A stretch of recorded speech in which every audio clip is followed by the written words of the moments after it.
Okay, now when we have a source, let's go to our object level and add the dot network. As we did with liquid, as we did with a different fluid simulation like Pyro, we created three different element. It's a source, it's sim, and cache. So like here, type www.sim, and we will create a simulation inside of the dot network using the node here, source out. So I'm going to copy this node, get back here. I want to add the white water object and white water solver. The first two elements we need to create for getting our particles. So we don't need to add a gravity because inside of the white water solver we have already forces tab, and you can see that we have the gravity, also we have the buoyancy, and a few words about the white water objects. Like in Pyro, mainly this node created for getting statistical information, like we can colorize our particle using the depths, and as I said in the previous lesson, the -1, the negative value for depths, is our bubbles. They colorize it into the red color. On the surface form is white, and with a positive value, if we have some particles for the splash, they will colorize in the green color. All right, so we can also colorize the repellents. We're going to talk about those things a little bit later. So also we can visualize surface or velocity if you want to. So that's actually it with the white water objects. Mainly, we're going to use the white water solver node to set up our particles. In the beginning, you can see that there is two different sources. This is an emission source and the volume source. So what is the difference between them? The emission source is basically the source from our white water source, which we already pre-cached. And the volume source is the source for our liquid. We also have, this is our fluid simulation, right? So what we can do is, with an emission source, I'm gonna put my white water source out, and with the volume source, I can back here to the flip cache and copy this flip out, Ctrl+C, and paste it over here. So we need two different elements to drive those particles. We need our flip simulation and also our source to understand where I want to put my particles. All right, let's back to the very beginning. And the main tab shows us the main setup for the particles. And the first thing is white water scale. As we can see here, is control separation between nearly white water particles. Reducing this parameter increase the number of particles in the simulation. All right, so regarding to our scale, I think that I need to increase this white water scale, maybe like 2.5 in the beginning. For the final render or for final simulation, maybe I'll reduce this amount a little bit. Also, with the voxel scale, we had like 0.1 for our voxel size with our source out, and I'm going to use the 0.1 for our simulation in this case. And the form location, again, we can see that location for form will represent liquid surface, all right? So if we left 0 here, as I said, our form will be on the water surface. But there is some interesting stuff. So if we will render this as the particles, let's say, sometimes if you set a very low p-scale attribute, and it means that our spheres based on those particles will be very, very small. Mainly we use the water surface as a matte object, so some elements, some particles which will be below the water surface, so they will be under the water. They can disappear because we won't render them. They will be matted with the water surface. So sometimes it's useful to put the form location a little bit above the surface, a little bit up. So in this case, so with a negative value, but I think, I don't know, can we do, yeah, we can do negative. Anyway, yeah, the form under the water doesn't have too much sense. So in this situation, I want to put my form a little bit above the surface, so maybe like 0.4, 0.05, so just a little bit, not too much. I don't want to have the flying form, but just a little bit can help us to visualize more form. All right, and the depth range, I'm gonna leave it as it is, so you can see the parameter controls the interval around the foam layer in which the forces and gain rates are interpolated. So also we have 5 tabs here which can control the emission, limits, forces, foam, and advanced tab, which is basically we won't change nothing here. So with an emission, we already set the emission source, which is our white water source. And the next thing is the emission amount. As we can read here, it's a multiplier for the amount of emitted white water. So let's set up like 100. I will make a first simulation, and we can see how many particles we have and how big multiplier should be in this case, because in different simulations, depending on the scale, depending on your source, depending on the flip simulation, it can be a very different number here. All right. So sometimes it can be like 100,000, and sometimes it can be like 200 particles or 200 emission. That will be enough. The velocity offset, just a bit, also like foam location, 0.05, and velocity multiplier, maybe like 2.1, just to increase the flying a little bit, the speed of our particles. So basically, when we create a particle based on the position on the water surface, like we have here, we set the same velocity amount or the same velocity value and direction which has the velocity from the liquid. So our particles created based on the flip simulation, they will have the same velocities as the voxels, and they create those particles. So we can increase the multiplier to make those particles a little bit more faster than the surface which create those particles. All right, so maximum initial speed can help us to reduce our, the velocity. Sometimes when we have a very splashy water, we can create particles with a very, very big speed. In this case, let's increase it to like 20. So our particle can't have initial speed bigger than 20. We will cut it. Okay, sometimes some kind of clamping. Maybe reduce the lifespan a little bit to 4. And let's go to advanced tab. So in advanced tab, we have the seed and aging rates for the bubbles, foam, and spray. So let's increase the bubbles amount and a little bit of foam. I hope the spray will be enough, and add the noise a little bit. So the velocity noise is very important parameters because mainly we're going to use the spray. You can see the spray is the method used for generating the splashes. And if you want to have some kind of more like liquid look particles and not like spray particles, we're going to have the same velocities with different angle. So it won't be a very accurate result. If you have this point and we have the particles which will fly around this point, it will create like kind of spray. So if you want to have more liquid look like elements, they should have some noises, because those particles shouldn't have the same velocity. They should have a little bit more like a texture of the water.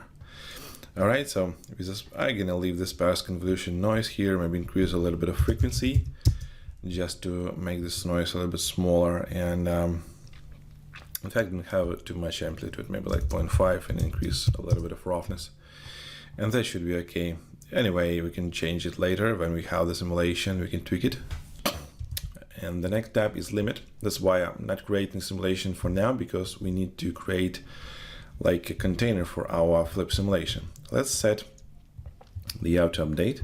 So now you can see this bluish container. This is our actually the volume where we create the white water. So it's very important to have almost the same as minimum container which we had with the liquid. Again, we can control, because sometimes the liquid volume can be a little bit bigger than the volume for splashes, because sometimes when the water comes from the behind the building, with an emitter, we need to create a bigger container for the flip simulation, but I want to have splashes just where I have a camera look, and I can create container just around those elements.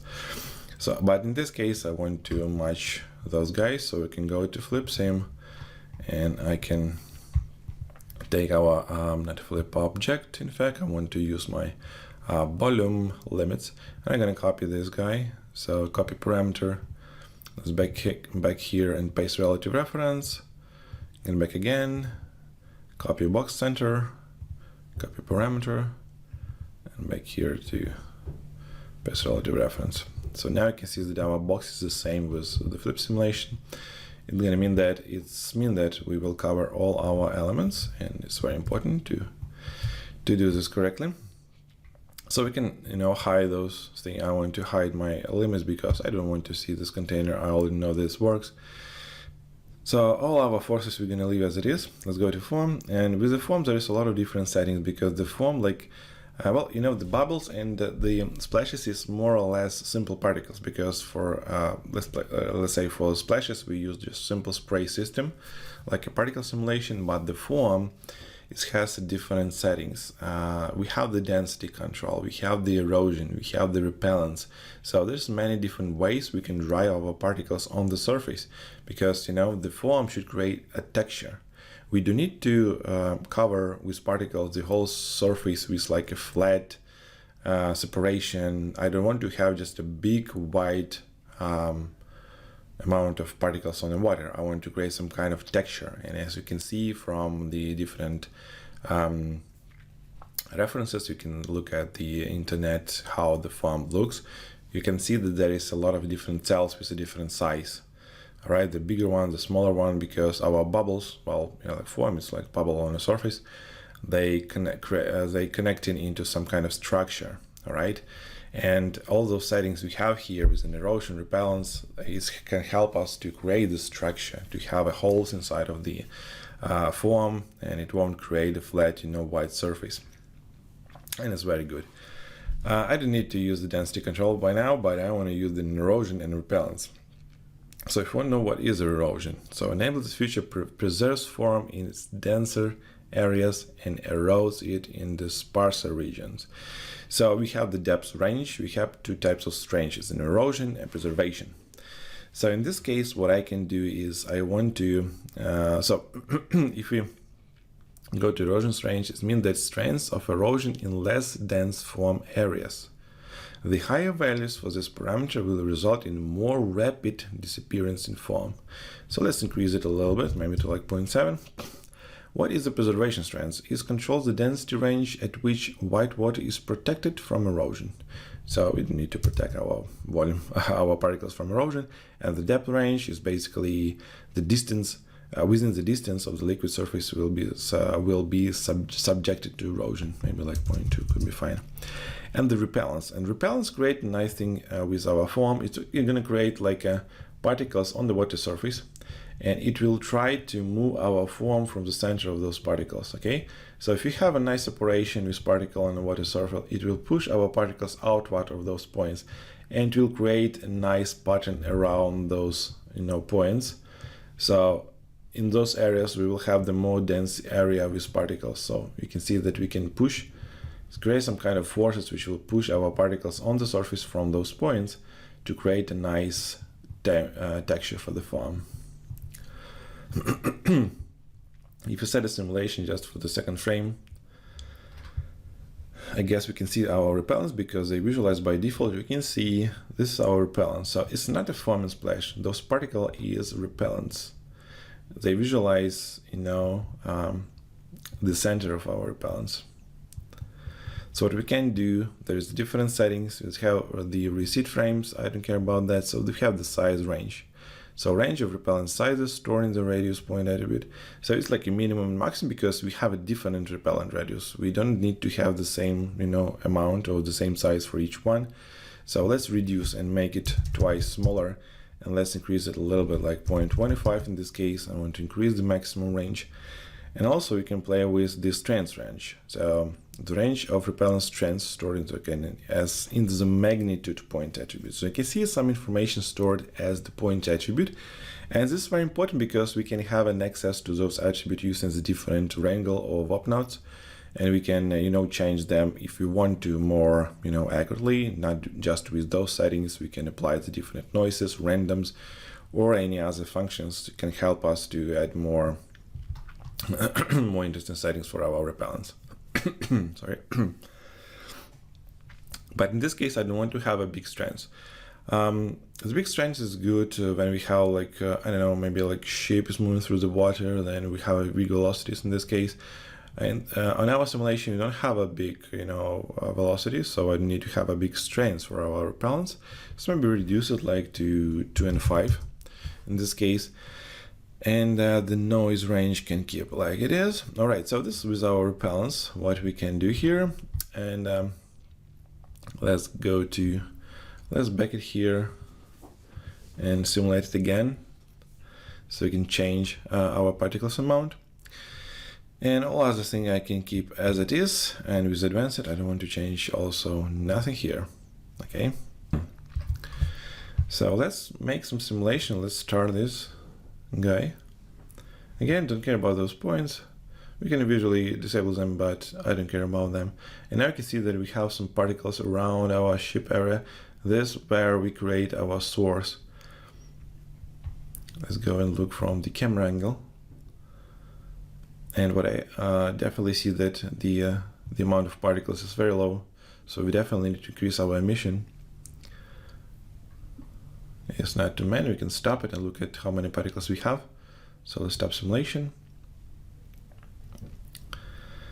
and we can go to white water, and we have some kind of 3,000 points. That's a very low amount, because if you want to have a nice dense areas, we need to create like a minimum a few million particles. Also, we can see that we have many different points attributes. So this is for repellent, 4,000 points we have for our geometry.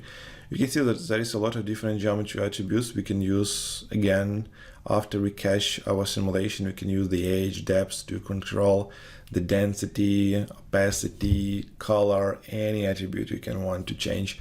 You can do this using all those attributes, also velocity especially. Also, we have the point group. So using this, we can see that we can apply to our whitewater simulation all our understanding and knowledge from the PopSim. Also, we can see that we have a nice field also. It's not just geometry, we also have a volumetric. And this is the form density field, which is the float field. And you can see that we have a very big amount of voxel, because by default, you can see that the size of this geometry is the size of our container we set in the limits. So that's why it's got like 400 million voxels. But in fact, there is not too many information, because in fact our particles exist in just around this small box, not with the whole simulation area. So what I want to do, we can do something using this field. Using the form density field, we can control our particles and set them different, dragging attributes or something. So let's go to emission, and I definitely want to increase the number of our particles. So let's increase it to 1,000. And let's do it again. Let's make a simulation. I want to see a result. The difference between 100 and 1,000 should be a way better simulation in this case.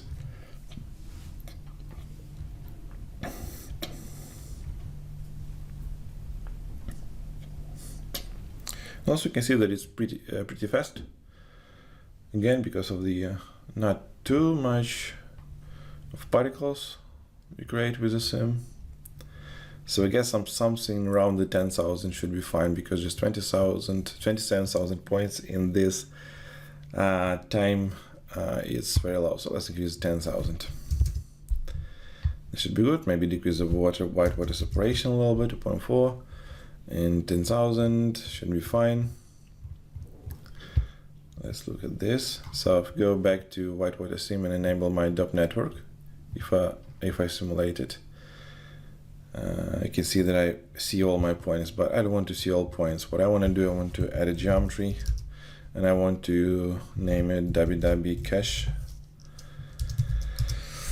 and I want to use a DOP input. I want to input my information from the sim so we can apply some kind of caching. Or what we can do, we can simply just go from this DOP network. What we can do interesting, we can select the output and go to the object merge. Set this node, we can see the particles And also I want to file cache simulate cache file cache. And what I want to save, we have the points, and I don't need to have repellents.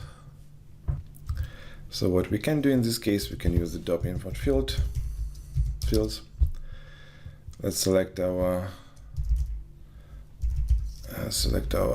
NetFlip sim, the white water sim,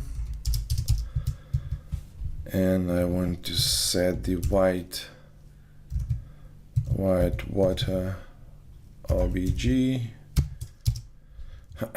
anything we have here. So what I want to change, what I want to set here is our particles. So we can set, let's choose it from here. So we can use the flip fluid. So we can set the geometry, and I don't want to use the field surface. I want to use a field form density. So if you dive here, you can go here, select this guy, the form density, Control C, and type it here. Oops, sorry. Form density. And if I enable this guy, go to the next frame. So maybe something wrong with the name.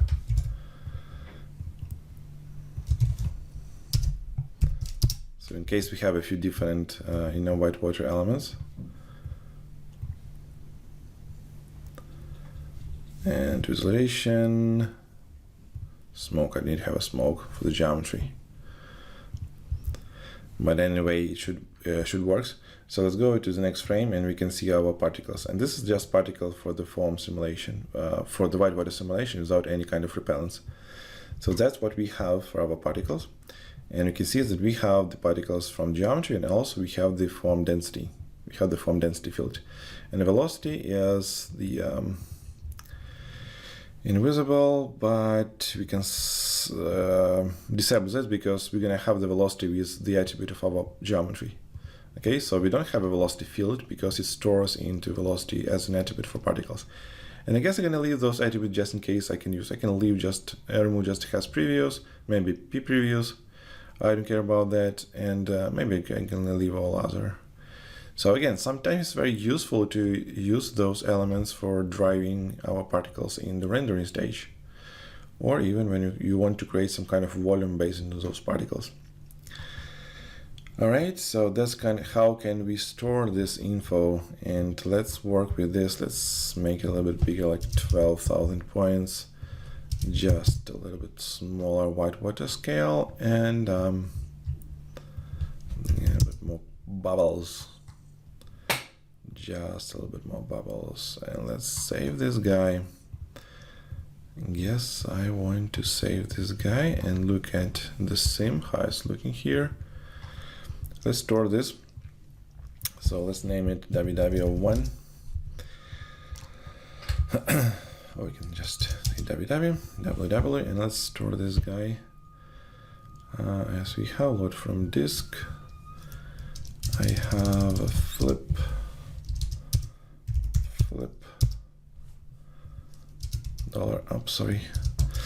$$S$F. I'm gonna send this cache to my X drive with the final res, with the final sim. But let me just reduce a little bit. I don't want to spend a lot of time for simming for now. I just want to look at the dynamic from my particles. And I think that I need to correct this. So let's save it to disk, and after a few minutes I'm gonna show you the result of the simulation. We can try to correct our particles to have a better result for the sim. And now we are on the frame 50. So let's interrupt it. Okay. Don't worry about this, and let's look at our particles. I'm interested in moving simulation around frame 25 and around frame 48. So here we go, the first splash. And you can see the noise of our particles, which is fine. But in those areas, I guess I need to add a little bit more noise into velocity, into our particle velocity. All right, and let's go and look at this. 49. Yeah, that's main splash here.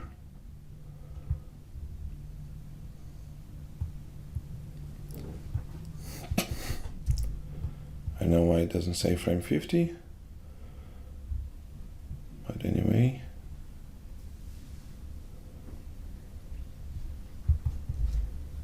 Back to frame 49. And you can see it.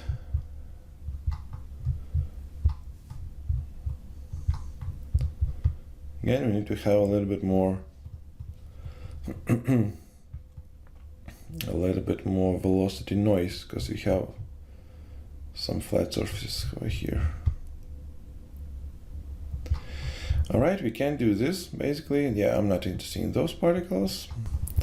To add more velocities or to change existing velocity, we can use this thing here. So you can see we have the red color for our splashes, the white color for the foam, and the red color for the bubbles, because we are on the water.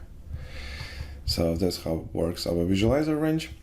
All right, so because this is just the simple particles, we can see that inside of the whitewater solver we have a 4 input.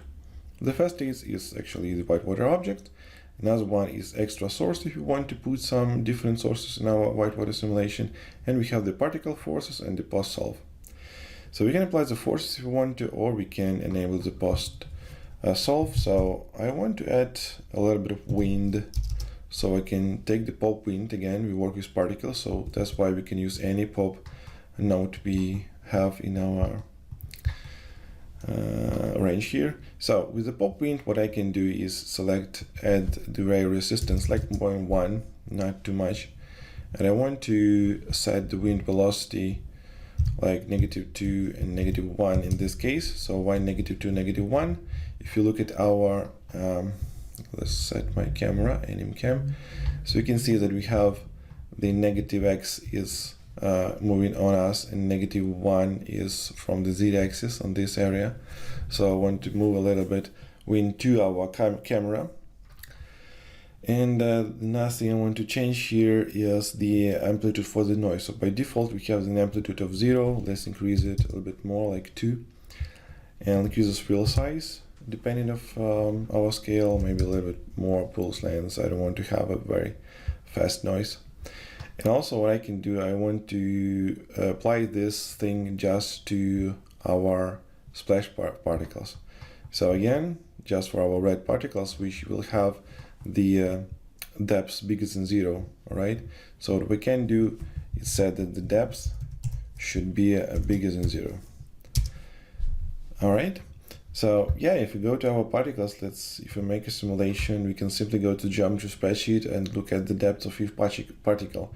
So if we want to apply our different forces, wind, apply force, drag option, you can go to our geometry and go to the attribute and look at the depth.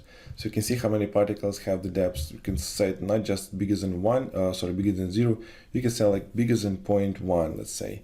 And we will apply these settings just for particles which will move above the surface. All right. And that should be fine. Let's increase the amplitude to maybe 4 to big amplitude, because we have a big velocities. But well, what else we can do? Sometimes we can use our field, which is the foam density, for drying our particles. So let's try to visualize this field. If we go to whitewater cache, here we go, and we already have a particles, and as you know, we already have a field, which is foam density. Let's go to volume visualization. Just want to look at this field, how this look, and let's select the foam density. And Houdini say hello again because he's crashed. All right, so here we have a field, the foam density, which is we can see here. So let's select it to the visualization. Let's go and set like a red color for here for the zeros, and the blue color for high dense areas. Okay, now we can see him. I think that I need to remove particle because I don't want to look at them. Can use a blast node to remove all except of the form density. So delete non-selected. And that's what we have. So now we have the density field, but if we look at the range, it's not very clear. Even if I increase the diffuse range like to 100, now we can see the difference between the low and high dense areas, but we can see all details. If you look at the particles, let's go and set another blast node and delete non-selected.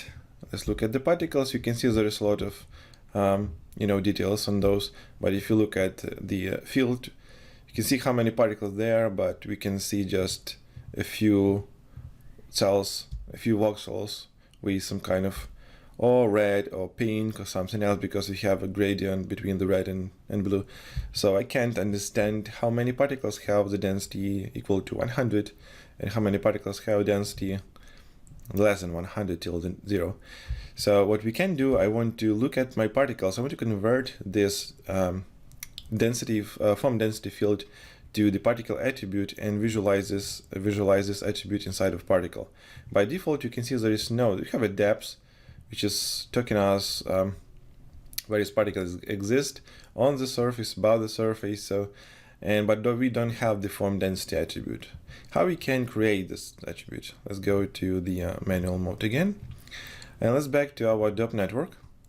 And to in some cases, in some scenes, in my FX artist training, we create some custom fields for operating the pyro, and mainly we create some kind of velocity field, noise field, anything else.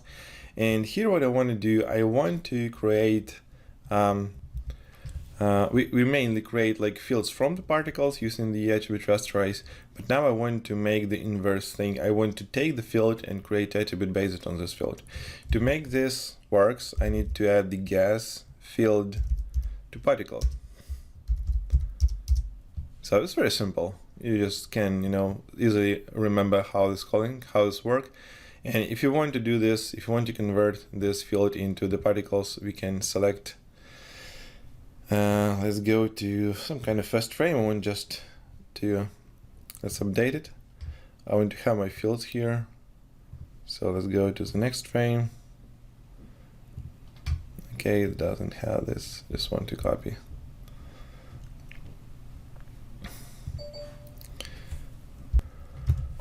I want to copy this form density to the attribute and to the source field.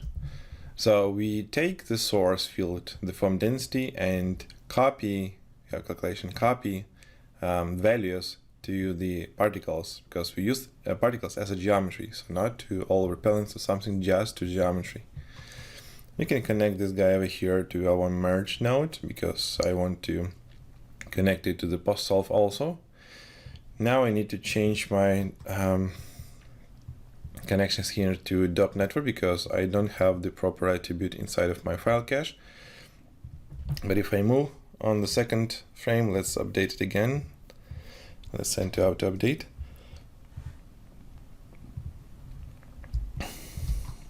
Let's look at my particles. Here we go. Have some. And we go to geometry spreadsheet, have a depth, and I guess that here we go. We have a form density, which is cool. So now we can easily see the minimum and maximum value even without any colorizing. But sometimes it's very helpful to make a color, because I want to look at the difference. I mean, I want to see how many particles have a less density, how many particles have a bigger density. And sometimes it's very hard to see it with just a simple, attribute inside of geometry spreadsheet. So yes, we can see that the lower density is like 11.5. But now if I, scroll down to the middle of this list, you can see that something around 300 is the mid density, and the higher values over the 1000. But you can see there's not too many points have the density bigger than 1000. So we can see that we have a range from 10 to 1000, somewhere around this. Okay, so we can use this attribute to apply the noise or apply our air resistance depending on this density. How we can do this? We can go back to the simulation. Let's leave this update. I think that we won't spend too many time to do this. Let's go to the noise drag. Let me just move it. Let's select the noise drag and let's use the expressions. And I want to change the air resistance. Let's make it bigger because I will make it smaller for some particles. And now I want to say that, okay, let's change this air resist parameter, air resist. I want to multiply this value. So by default, for now, all my particles have the same air resist value of 0.25. I want to multiply it using the fit command or fit function. So I apply the range using our form density attribute. All right. So to do this, what I want to do is take the form density attribute, form density attribute from the capital D, form density, and say that, okay, let's do the next thing with the minimum values like 0.1 to maximum like 100. All right. I want to change the output value 1 for points which have a very low density, so we'll apply this air resistance for maximum, and apply the lower air resistance for the areas which have the density bigger than 100. So let's set like 0.1, something like this. All right, and I'm gonna copy the same stuff to my noise. But for noise, I will apply is to the amplitude. So amp now will be the equal. So it will be equal to the same function. So now I will apply this amplitude and will apply the air resistance separately for each particle depending on the form density. So if you back here and move it up, you can go to geometry spreadsheet, to our geometry particles. So we can't see it because it's not an attribute, so we can't see this inside of the geometry dop sheet because it's just an attribute inside of the pop wind. But I just want to look at some different parameters. So form density, as we know, you can see this noise have the different values. So now we have like 3000, and the density will be changed. So it's not like a static or constant value for each particle. Depending on simulation, we're gonna have a less density, big density areas. So, but I really want to use just 100. I guess it should be fine because all which is bigger than 100 is the high density areas. So we're gonna, not depending of the 100. It doesn't matter. Do you have 3000 and 1000? You're bigger than 100, and you're gonna have like multiplier 0.1 for the air resistance. It means that you're gonna use like 0.025 air resistance. The same stuff for the amplitude. All right. All right. So, and before I start simulation again, I want to do another one thing is apply some noise to the to my particles. And here we use our form density, and we can also apply some kind of random to each particle and say that, okay, maybe we will have a different air resistance or a different amplitude depending of some random values. But I want to create the noise pattern. So it's always good when you have a noise, just accept as random, because random create a very randomic attribute per each point. All right, but if you have a nice pattern, if you want to have a nice waves on your form, on your splashes, let's apply the noise. So geometry warp, that's what we can use for adding noises. I prefer to use warp except of just an wrangle, because with the noise I don't want to remember all those parameters I need to type after the next after the noise function. It's always better just to go inside of those guys and look at the settings of my noise here. All right, so I'm gonna use the anti-aliasing noise, And let's set like a 4D input and 3D output, because I will apply this 3D noise to the velocity. All right, so if I want to have the 4 vectors, I need to create a conversion from this, let's say the time. So I take a position per time and connect it to position for my noise. And what I want to do else is I'm going to take the velocity and add my noise. Oops, sorry, to velocity, yeah. Add my noise to velocity. But before I do this, I want to add the fit node, and I want to take my form density. So with the bind node, and take the form density. So we already have this attribute, so we can clearly use simply our bind node. And let's use the fit node. So now let's select the minimum value over like 10 and maximum to 100. So I take this range and I use this range as a multiplicator. So if I take my noise and use a multiplication from the fit node, it means that all particles with the value bigger than 100, there is a lot of them, the noise we will apply to those particles in much bigger scale, rather than particles which have the density lower than 10. There's not too many particles in fact, but what I want to do, I want to apply this noise for high density areas. All right. And the result I will add to my velocity. So for the setup, let's increase the frequency maybe like to 555, and maybe increase the frequency 1.5 for my time. So as you remember, we take the position and take a time as a force value for my 4D vector. And 555 is the frequency for the noise, and 1.5 is the time multiplier. So if I take 1.5, then my noise will move a little bit faster. Let's increase the amplitude also, maybe like 2.5. Could be good, and maybe increase the roughness a little bit. All right, so that's what we have for the noise. And let's call this val noise, velocity noise, noise drag.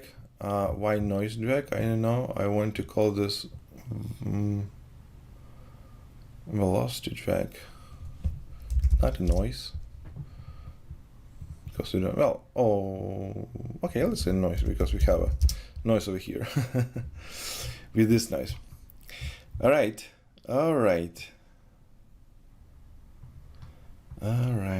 white water, the final. Let's make a simulation. Again, that's all what I want to have here on my white water simulation. And let's store this info. And we can store the form density. In fact, sometimes we can use the form density for visualizing the transparency of my form, splashes. We can use this attribute to work with in shading. But what I want to do for now is just to simulate and cache those elements. But before I do this, I want to add another one thing. I want to apply the surface displacement for my particles before I say this. But I get that I will do this in the render stage, and I will explain you later why I'm doing this in the render stage. And the main reason is because sometimes when we create all kind of seams, okay, it's all fine. We have a flip seam, we have destruction, atmospheric effects, we have the white water, all this thing. But when we create a render, sometimes our director can say that let's make those waves a little bit bigger.